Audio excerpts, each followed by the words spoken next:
eu sou Eliane Leite. Para aqueles que não me conhecem, eu já há alguns anos atuo na área de recursos humanos. Eu acho que o momento agora é da gente conseguir, num momento tão singular como esse, refletir sobre lições aprendidas e questões que possam ser transferidas, né? Pensar na transferência de aprendizagem dessas experiências, dessas lições aprendidas para um contexto tão ímpar, tão singular que é esse que nós estamos vivendo em relação ao coronavírus. E algumas perguntas geralmente surgem, né? E dessas perguntas, uma delas é quais são as orientações que a gente dá para a equipe em relação ao trabalho remoto.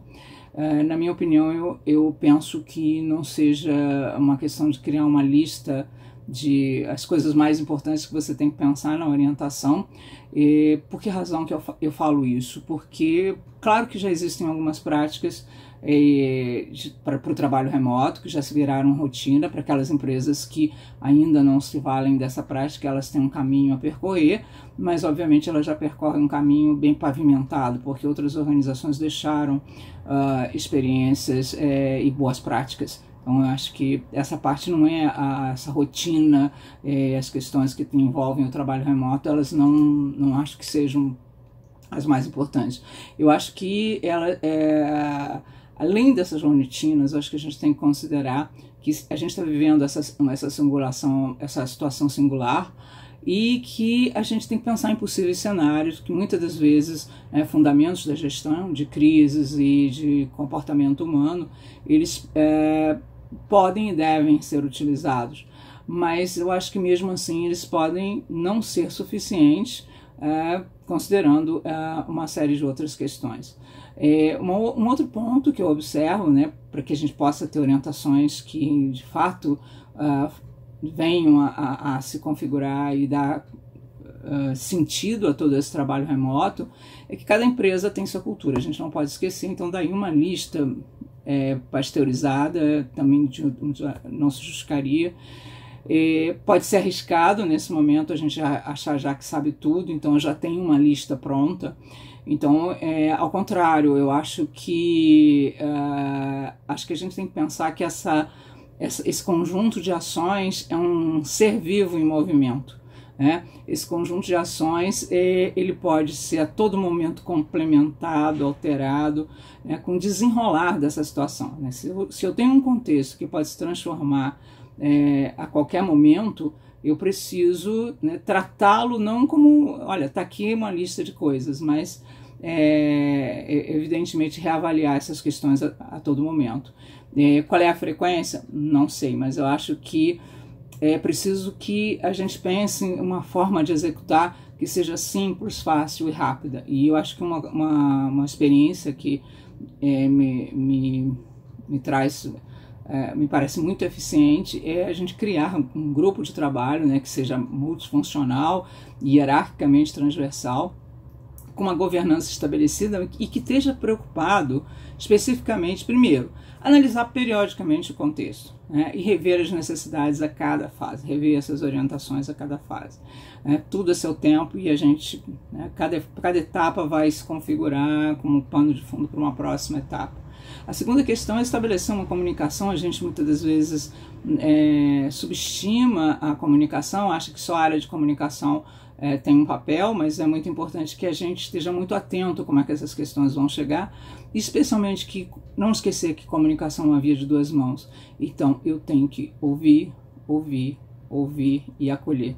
Ouvir de uma maneira que eu possa também usar hoje todas as questões, todos os recursos que estão à nossa disposição para identificar essas necessidades, entender quais são as necessidades que são comuns, entender aquelas que são específicas, e a gente tem formas de clusterizar, de grupos de colaboradores que terão necessidades específicas, e a gente precisa entender e não esquecer que essas orientações, essas pessoas, esses funcionários, esses colaboradores, esses empregados, eles estão em contextos específicos que, se já não era correto há algum tempo a gente falar que quando você chega no trabalho, esquece os problemas de casa, se isso já não era correto, imagina agora que o trabalho e todas as questões de casa, né, da família, da comunidade, estão muito mais próximas, né, tem uma proximidade muito grande, elas estão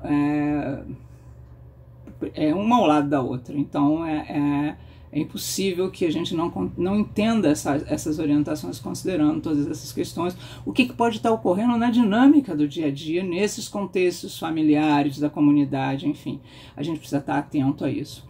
Outra coisa é lembrar que dificilmente a gente vai ter a pretensão de conseguir atender a todas essas necessidades, mas ter clareza e saber como é que nós vamos vamos trabalhar juntos, convidar as pessoas a não serem simplesmente meros espectadores e receberem um trabalho pronto, mas que elas também possam agir. Isso acho que faz muito bem e cria um sentido de grupo muito bom, em termos de que não existe uma empresa provedora de soluções, mas todos nós seremos provedores de soluções. Então, como é que a gente pode organizar de forma produtiva, de forma harmoniosa, que as pessoas, entre elas, colaborem para essas questões que podem ser compartilhadas, recursos, insights, enfim. Acho que as pessoas têm que parar para pensar em relação a isso.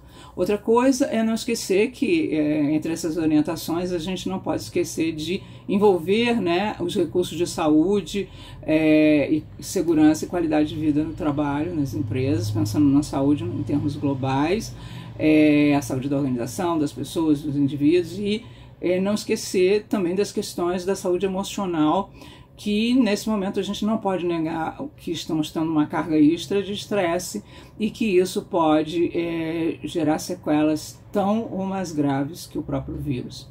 Tá? Sobre a produtividade, uma outra pergunta que surge muito, eu teria a dizer que ele é um indicador momentâneo, a baixa produtividade. É normal que diante do impacto situações inesperadas, enfim, algumas pessoas até paralisam, outras precisam processar isso, e a empresa, respeitando esse tempo de processar essa questão do impacto, ela começa a trazer alinhamento de expectativas, de resultados, o que ela espera, como é que ela vai renegociar indicadores, enfim, essa presença é importante, E é importante entender que os impactos pode não ser esse o primeiro impacto de produtividade, eu acho que a história vai estar acontecendo, outros impactos a gente espera que não podem ocorrer, mas a gente vai ser capaz de aprender a ir lidando com isso e provavelmente reagindo cada vez mais rápido, porque faz parte da natureza humana essa nossa inteligência para aprender sobre novas situações. Mas a baixa de produtividade diante do impacto, ela é natural, mas precisa ser trabalhada para que ela vá sendo, para que a vida retome e as pessoas se sintam produtivas outra vez. Isso faz parte da própria motivação e da própria saúde emocional das pessoas. Como a outra pergunta que surge é como manter o engajamento dos times, que ainda não estão acostumados a trabalhar de forma remota ou até que estejam. Acho que eu só tenho duas questões a levantar aqui. Primeiro, que trabalho remoto não quer dizer trabalho solitário, não quer dizer trabalhar sozinho, de forma alguma. A gente tem que usar a criatividade para que as pessoas sintam que estão próximas. A proximidade não é necessariamente física quando você fala de engajamento, até porque engajamento não é resultado da proximidade física, a gente sabe disso. Então a pergunta que fica na sua empresa, o que significa um time engajado? E recorre a isso para pensar em engajamento. A questão remota não é ela que atrapalha a questão do engajamento. Para pensar nisso no seu contexto, acho que ajuda muito. Outra questão qual é o papel dos líderes? O papel dos líderes continua sendo que ele seja líder. Ele tem que ser líder, talvez ele tenha até que repensar alguns processos, enfim, de gestão, dependendo do tipo de trabalho, mas ele tem que estar muito prestando atenção nos indivíduos, como sempre foi uma exigência da própria posição de liderança, É fundamental e essencial num trabalho remoto, então que ele esteja muito atento a essa proximidade das pessoas. E pode parecer estranho, estar próximo quando fala em engajamento, mas proximidade física não é engajamento, a gente já falou disso. E outra questão, que sempre pergunta assim, olha, é uma situação que nós vamos aprender muito, qual é a principal aprendizagem? Eu diria que a principal aprendizagem aqui ela é a certeza de que nós não somos capazes de prever tudo, né? Temos muita inteligência artificial hoje, mas ainda, né, ela nos ajuda muito nesse contexto, mas ainda não somos capazes de prever tudo, e que precisamos aprender constantemente. A gente tem sempre coisas a aprender, então a competência mais importante, a gente já falou disso desse milênio, é aprender a aprender por toda a vida. Mesmo remotamente, temos que fazer isso juntos, colaborando, cooperando. Para isso, somos chamados a colocar em prática conceitos ainda muito pouco conhecidos, como generosidade, compaixão, respeito, resiliência, cuidado com todos, e isso inclui a nós próprios, cuidado com a gente mesmo. Então, eu acho que meu desejo é que todos nós juntos disponibilizemos generosamente o nosso melhor para poder transformar rapidamente esse cenário.